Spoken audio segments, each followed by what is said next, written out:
Buenas noches or good evening, amigos y amigas. It is evening here where I'm taping. But for those who are watching this in the morning, buenas agas, or afternoon, buenas tardes, and at night, of course, buenas noches. So we have a follow-up dito sa issue ng Rob the Philippines slogan ng Department of Tourism under kay Secretary Cristina Frasco.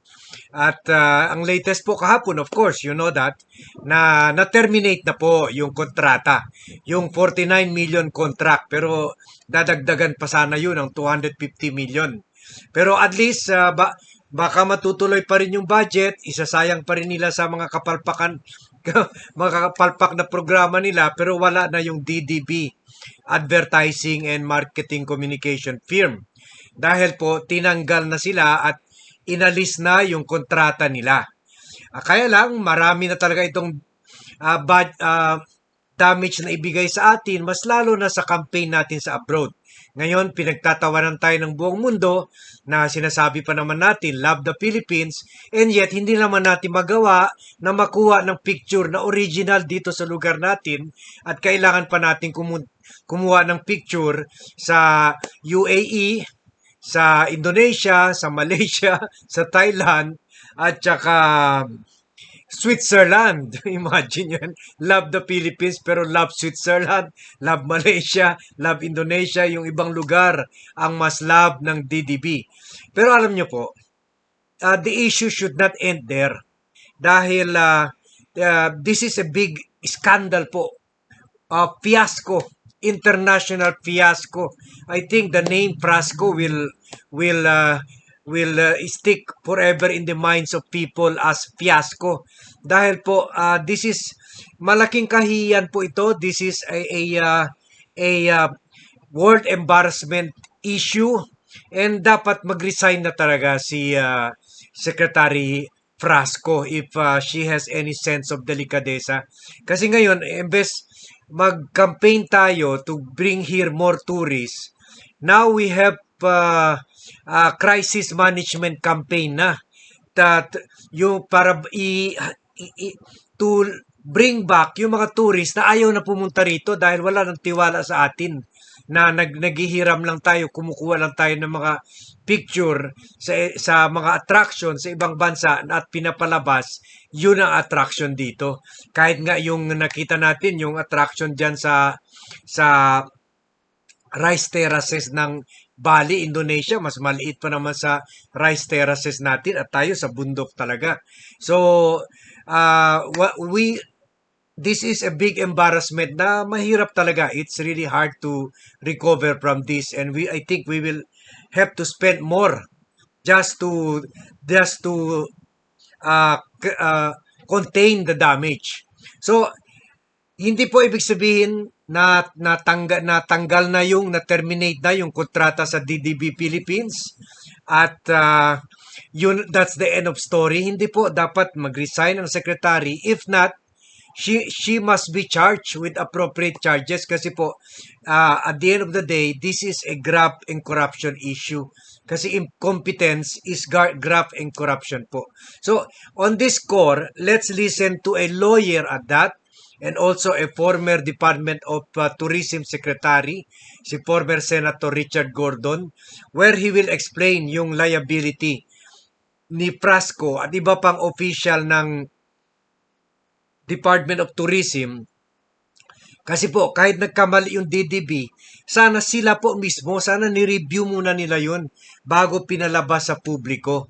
Ni-review, tiningnan muna nila isa't isa. Problema lang, tulad ng sinabi ko sa inyo sa earlier vlog, wala naman talagang experience si Frasco sa tourism issue.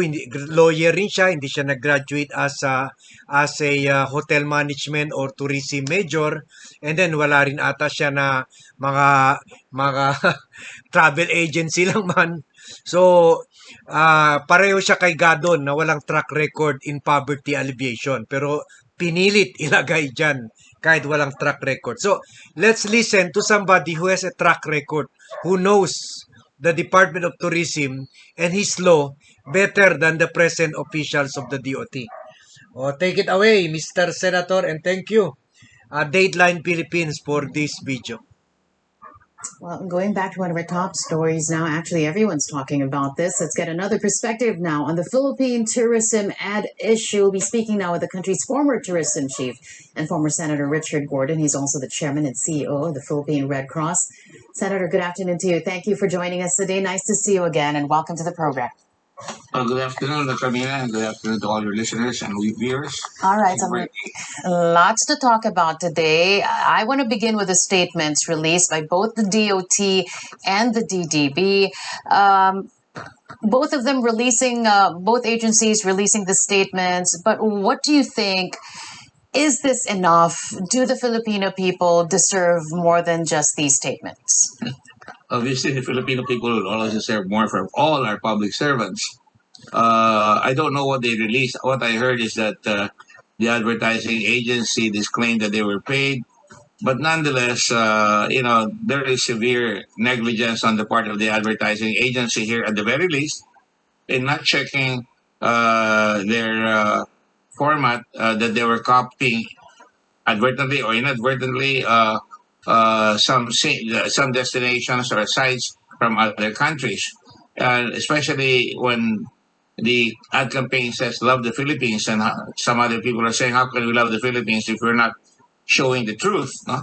So, to my mind, I'd rather focus now on what we have to do to get out of this fiasco, because instead of focusing on promoting our country, we're now focusing on the disagreements, on the controversy, and it's just going to hurt us because the other countries are going to say you copied us, or our people are going to say we're not promoting the right way. I think that's really sad. I really am saddened by it. I think the Secretary of Tourism really was very excited. It's the 50th year of the Department of Tourism. I supported that. I support Love the Philippines. I have no quarrel with it. But I do have a quarrel when your advertising agency or some sectors within the department are not careful and they come out with something like this, which steals the thunder, derails the program, and the program is to be 250 million pesos worth of advertising. Now, they will have to recalibrate that and start all over again. I want to touch on what you said a while ago about the international community, Mr. Gordon.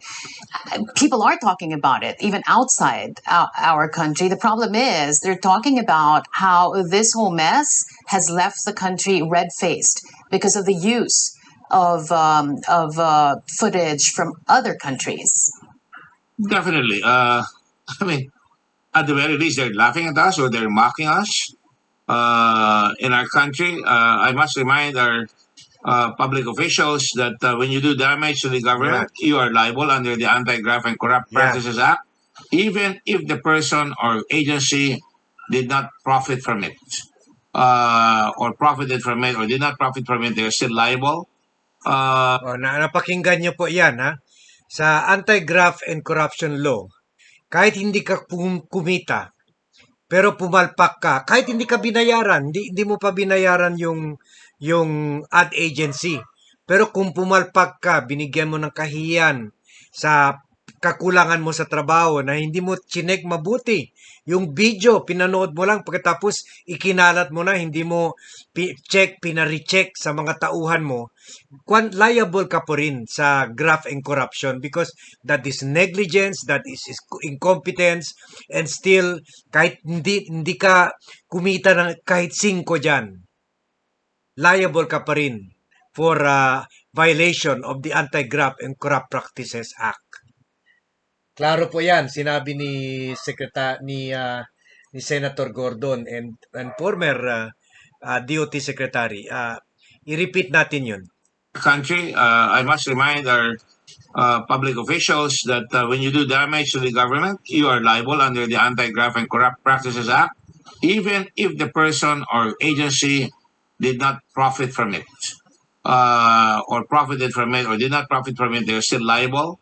Now, of course, that is something for other officers of the government to undertake. But as far as I'm concerned, the damage is really sad and gargantuan because, like I said, our own people will be very, very sarcastic, will be very, astounded at this monumental failure on the part of the advertising agency and the part of certain people in the Department of Tourism who was not looking at the wheel. My point is, anytime you advertise a destination, and I suggested this to all secretaries of tourism, you must put the destination. If you show a scene, let's say in Benguet on the rice terraces, you must say this is Benguet rice terraces.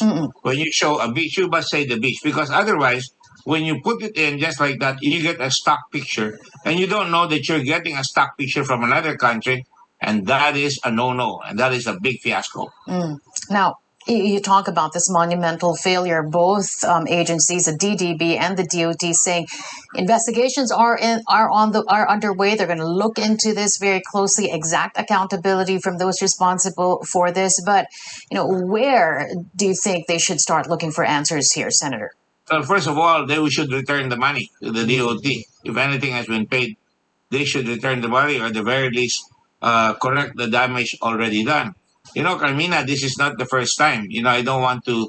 I would rather let sleeping dogs lie, but this is one mistake too many.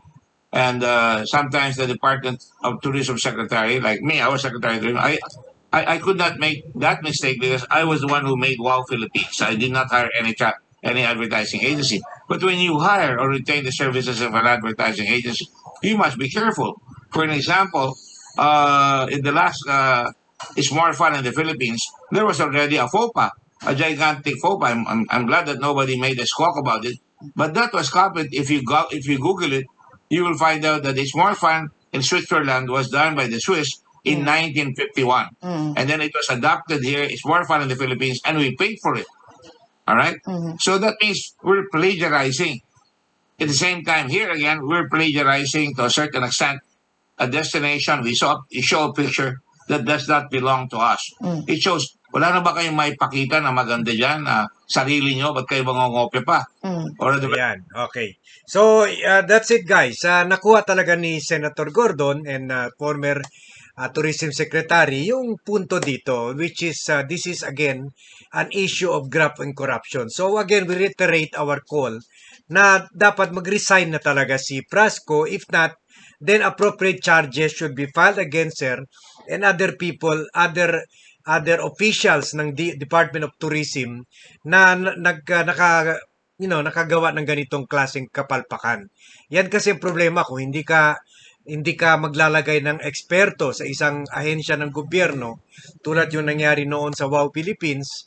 So ganito sa It's More Fun in the Philippines, unlike si Gordon, siya mismo gumawa yung Wow Philippines. Hindi na siya nag-hire ng ahensya kasi kung magaling ka talaga, let's say galing ka